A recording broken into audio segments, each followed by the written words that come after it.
Austria and Australia, two countries on opposite sides of the globe that somehow get confused for each other a lot. So much so that some Austrian airports are known to cater their advertisements towards tourists who intended to fly to a roasting hot Sydney and instead ended up 2 meters deep in snow in Salzburg or something. Hey, it could be worse, man. All I'm saying is that it could be a lot worse. Anyway, to settle this once and for all, today we're going to be having a battle between these two nations to see who's really worthy of the AUSTR at the start of the name. There's going to be 10 rounds. I'll be keeping the scores tallied, and that's enough waffling. The first category shootout we've got is fun. Everyone knows Aussies know how to have fucking fun. They'll take any opportunity to sink a tinny, a stubby, a pot, a fucking grog. There's like a million Aussie words that mean beer. It is the only place on earth where it's acceptable to stop working every 20 minutes and smoke a couple durries,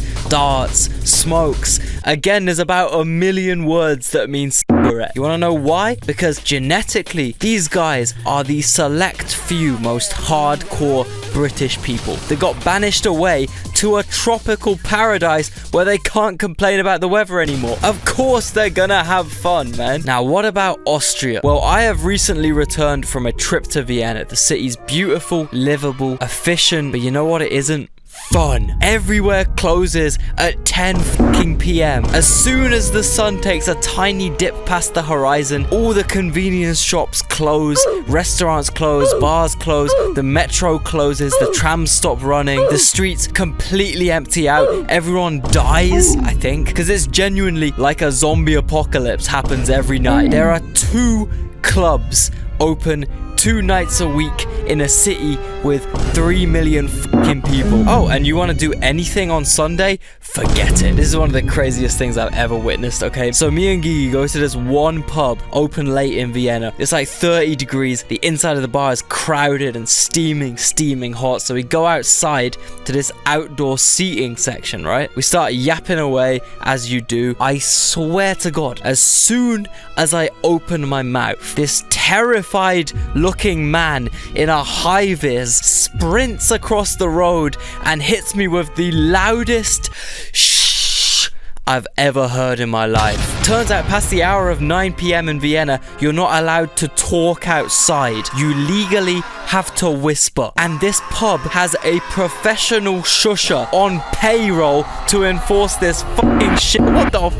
I think I know who's winning this one, man. I think I know. Shootout number 2, weather. Now, everyone knows Australia is just like boiling hot, right? All those darts being smoked have eroded away the ozone layer, meaning one step outside, you'll be pulverized to a crisp. I mean, unless you live in Melbourne.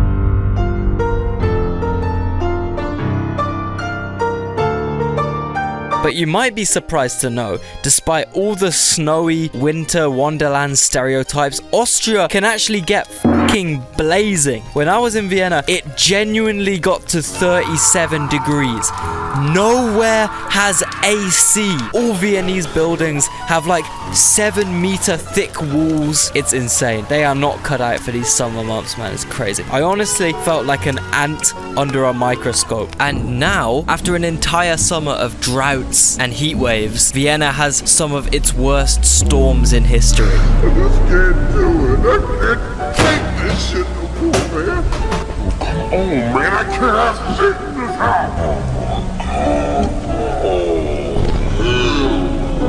I'm not gonna lie, Australia is gonna be taking the weather dub because, yeah, I know the Dories have burnt away the entire atmosphere. Yeah, I know you get skin cancer from just thinking about the Aussie sun, but at least they got AC, which I can confirm 35-degree Vienna does not. Category number 3, food. Now, when I was in Vienna, the only thing I ate was Wiener Schnitzel. Wiener Schnitzel all day. Wiener Schnitzel every day. Wiener Schnitzel on lock. Wiener Schnitzel all over me. It's fucking amazing. Yo, schnitzel is so good. Honestly, going to German-speaking countries and eating schnitzel is like the best thing to do. In Germany, you eat doner or schnitzel. Anything else is illegal. So if you ever find yourself in a German-speaking country, make sure to get a schnitzel and/or cordon bleu, which is basically just schnitzel but with cheese. It's so amazing. Literally every single one of you need to try it. It's goated. And for like 12-13 euros, you get like 3 big ass pieces of schnitzel, fries or potatoes, and some salad on top of that. Like, it's so amazing.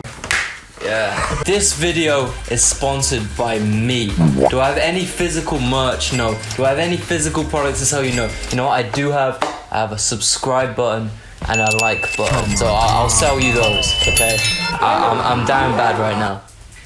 Please like this video. On Twitter, at realwow_mal. That's where the subscribe button is, actually, that he's talking about. You gotta go there. So that, bro. Subscribe to Geopold. Geopold is the best big guy I know. And yes, whilst Wiener Schnitzel, it might be one of the best things that God has placed into our world, but that is the absolute extent of my Austrian culinary knowledge. I do think Australian food is a bit more varied and diverse, but the question is, can it really compete with the absolute heaven tier Wiener Schnitzel? Can it? No. Moving on. Shootout number 4. Literally, because we're talking about war and military strength. Now, Australia declared war on a species of bird and lost. So, I don't know, as far as strength goes. Also, in my opinion, they have been low-key invaded and completely taken over by a certain someone. But I'm high-key not trying to have my house missile striked by the CIA, so I'll keep my thoughts on that to myself. And for Austria, well, I think it's fair to say they've taken the L at this point. Yeah, no one's getting a point for this one, bro. I can't lie. 0-0. Category shootout number 5 is inbreeding. Now this one's an interesting one because you gotta realize Austrian elites are the goats of inbreeding. The Habsburg family ruled Austria for hundreds and hundreds of years, and it's got to the point now where these guys are more famous for their genetic mutations and their love for their cousins than their actual historical importance. The infamous Habsburg jaw needs no introduction. Not only are mangled strands of Habsburg DNA still circulating about all over Austria, this very, very loving family are actually still in positions of immense power in Austria. Take, for example, the current head of the family, Karl von Habsburg. I wonder what he looks like. Oh God, Jesus. Now you might be thinking, how could Australia even come close to competing with this elite strain of world-renowned inbreeding? Well, my friends, I present to you Tasmania, the small Australia within Australia, an island which is the butt of many jokes. It's really the Alabama of the southern hemisphere, as any mainland Aussie will tell you. However, the key factor that really sets these Tasmanian devils apart from Alabama, Austria, Norwich is that it's not just the people that are rampantly inbred here, it's also the animals. However, with that being said, like, I'm gonna have to hand the point over to Austria because come on, man, there's like potentially $3 billion being kept under the radar by Habsburg associated private bankers. I think they got a bit more prominence than Sally and Jono from fucking Wadamana. Also, fucking Freud, he was Austrian, so yeah, it's pretty undisputable, this one. Category number 6 is flags. Now, in my opinion, both these flags fucking suck. The Austrian flag would be a lot better with the eagle left in. The Australian flag would go a lot harder with the Union Jack left out. The Latvian flag clears the Austrian flag, and I don't know, the Marshall Islands clears the Australian flag. That being said, at least Australia isn't just a standard boring tricolour, evenly split low effort flag, so it can scrape the win here. Yo, by the way, let me know if you want to see an entire video about flags. I've got some big ideas in the pipeline. Anyway, shootout number 7. Are they actually real? So some of you might know there is a weirdly big conspiracy theory that Australia just doesn't exist. And honestly, I can understand why. Mythical creatures, never seen it with my own eyes. It takes a whole ass 25 hours to fly there. Scientifically impossible. But my main evidence towards this point is, you're telling me British people went to all that effort of shipping prisoners from here to here, but they can't even be bothered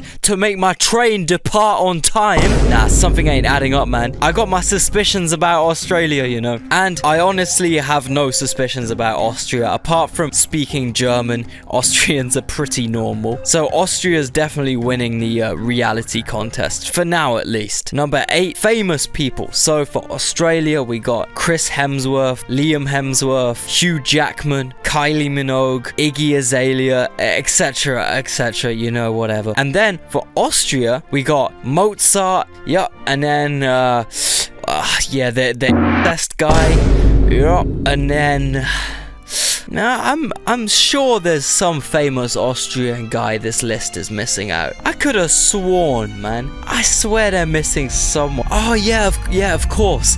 Arnold Schwarzenegger. Yeah, Australia clears, I think. I think they're getting this point. Number 9, Gravity.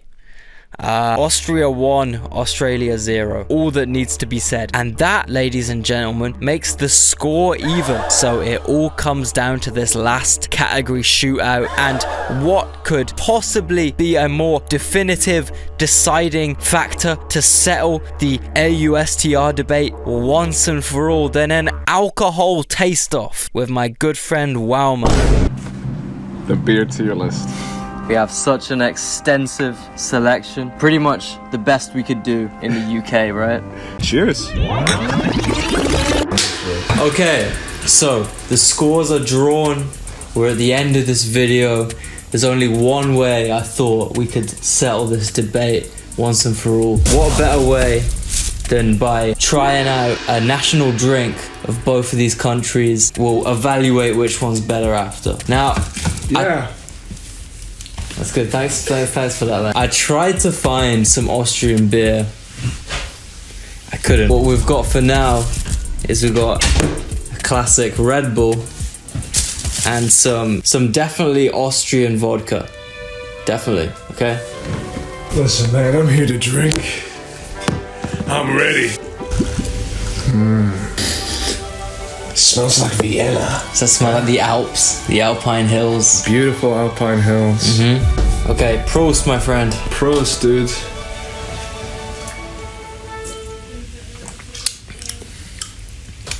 Okay, needs more.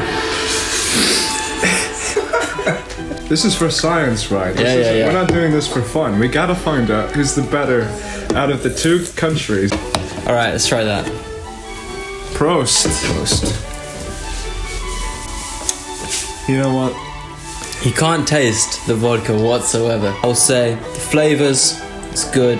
The experience is enjoyable. 7 out of 10. Good job, Austria. Now, there is one Australian beer that has a complete chokehold over the UK. You can find it in pretty much all the stores. So it was a no-brainer when I went to find some Australian alcohol. Do we have a bit of a history with this brand? It's such a bad, infamously bad. Liquid EDL Sweat.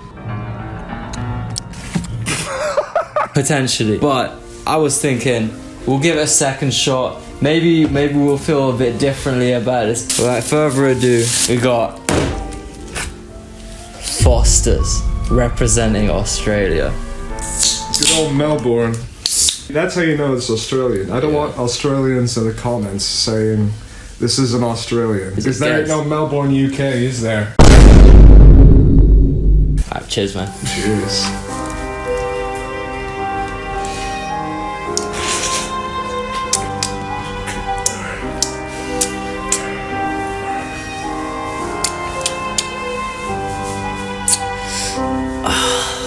You know, It's a nice color blue. The big F. If my tap water came out tasting like this, I think it was normal tap water. I would continue brushing my teeth. Just thinking, man, how'd this happen? It has the word quality on it. Yeah, man. That's ruined my day. And I had a pretty bad day. And that's that, ladies and gentlemen. It's with a heavy heart that I say these words, but the goddamn fucking Fosters is so bad. It officially eliminates all of Australia's previous points, meaning we're looking at a 5-0 win for Austria. It was a close battle though. It was a valiant fight. So Australians, let me know what I got wrong, because you'll all be inevitably irate at this conclusion, I assume. To the Sigmas of Australia, I say that this goofy air government have been capping, not just now but for a long time. A few of you may remember when they said there'll be no phantom tax under the government I lead. They're capaholics. They're also yapaholics. They yap non-stop about how their cost of living measures are changing lives for all Australians. Just put the fries in the bag, little bro. They tell us that they're locked in on improving the housing situation in this country. They must have brain rot from watching too much Kai Cenat and forgot about their plans to ban social media for kids under 14. If that becomes law, you can forgo skull emoji all about watching Duke Dennis or catching a dub with the bros on Fort. Chat, is this Prime Minister serious? Even though he's the Prime Minister of Australia, sometimes it feels like he's the CEO of Ohio. Let me know which countries I should do this with next, and if you're interested in European countries like Austria, watch this video right here. It's extremely important that you watch this video right here now. You need to do it, otherwise you'll have bad omens and bad luck, and your life will just go down the drain.